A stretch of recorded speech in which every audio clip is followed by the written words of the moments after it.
सुप्रभात। प्रधानाचार्य, शिक्षकगण एवं मेरे प्रिय साथियों, मैं तानिया राजपूत कक्षा 11वीं की छात्रा आज कारगिल विजय दिवस के उपलक्ष्य पर कुछ शब्द प्रस्तुत करना चाहती हूँ। सुनीत के बदले अश्रु जहाँ बहता है वो देश कभी स्वाधीन नहीं रहता है। हम स्वाधीन हैं क्योंकि 3 मई 1999 से 26 जुलाई 1999 तक कारगिल की बर्फीली चोटियों पर इतना खून बहा है कि भारत माँ का आंचल आज तक लाल है, जिसका सारा इतिहास तप जगमग है, वीरता वन से भरी हुई रग रग है, जिसके इतने बेटे रण झेल चुके हैं, सूली किरत शोलों से खेल चुके हैं। उस वीर जाति को बंदी करेगा कौन, विकराल आग मुट्ठी में धरेगा कौन। कौन अब जो सिर पर आ पड़े, नहीं डरना है, जन्मे हैं तो 2 बार नहीं मरना है। जिसके मस्तक पर रक्त का तिलक ना लगा हो, उस जवानी का हक अदा नहीं हुआ। बड़े बड़े सेमिनार्स में विश्व शांति पर विख्यात देने वाले बुद्ध जी भी शायद इन पंक्तियों का मर्म ना समझ पाए, लेकिन एक आम इंसान समझता है। मैं और आप समझते हैं कि आज सुबह खुश रंग थी क्योंकि कल रात सरहद पे किसी जवान ने अपने खून का रंग बहाया था। कौन थे वो लोग जिन्होंने प्राण दे दिए मगर ऑपरेशन विजय को पराजय में नहीं बदलने दिया। कहानियां तो अनगिनत है, लेकिन आज मैं आपको सिर्फ 2 कहानियां सुनाऊंगी। पहली कहानी कैप्टन सौरभ कालिया। माँ, ये कुछ ब्लैंक चेक्स है, मैं साइन करके पोस्टिंग पे जा रहा हूँ, जितने पैसों की जरूरत हो निकाल लेना।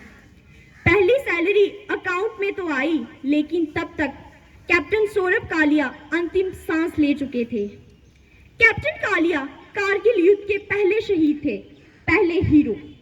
कारगिल में घुसपैठ की पहली सूचना एक सिविलियन ने दी थी। एक चरवाहे ने कारगिल की ऊंची चोटियों पर कुछ हथियारबंद पाकिस्तानियों को देखा और इसकी जानकारी इंडियन आर्मी को आकर दी। 14 मई को कैप्टन कालिया 5 जवानों के साथ पेट्रोलिंग पर निकल गए। जब वो बजरंग चोटी पर पहुंचे तब उन्होंने देखा कि सचमुच पाकिस्तान ने हथियार से लैस सैनिक वहां तैनात कर रखे हैं।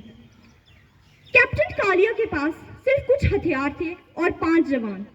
वो तो सिर्फ पेट्रोलिंग के लिए निकले थे, युद्ध के लिए थोड़ी ना।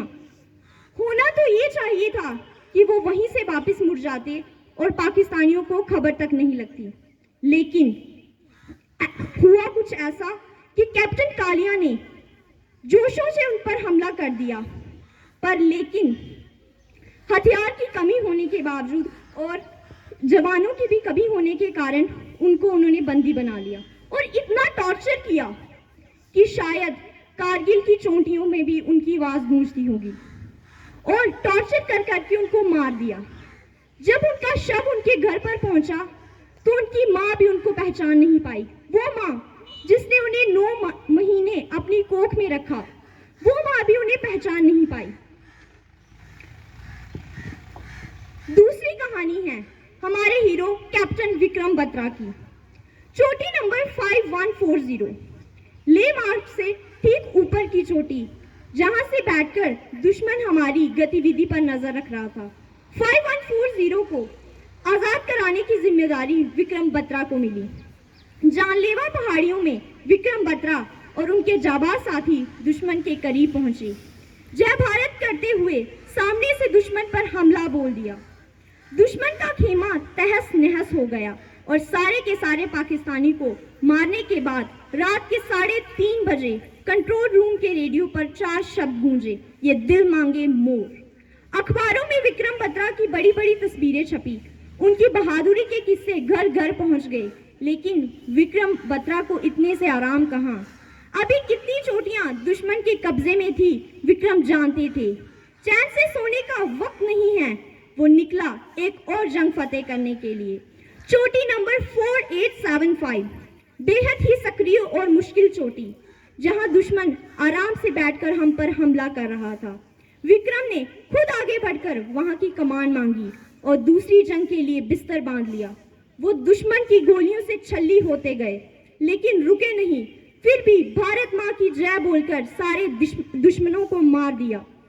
तिरंगा तो 4875 पर भी लहराया, लेकिन इस बार ये दिल मांगे मोर कहने वाला फिर नहीं आया।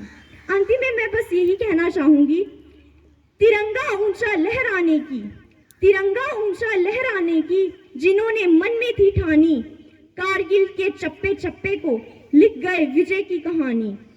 जो शहीद हुए हैं उनकी जरा याद करो कुर्बानी, जो शहीद हुए हैं उनकी जरा याद करो कुर्बानी। धन्यवाद।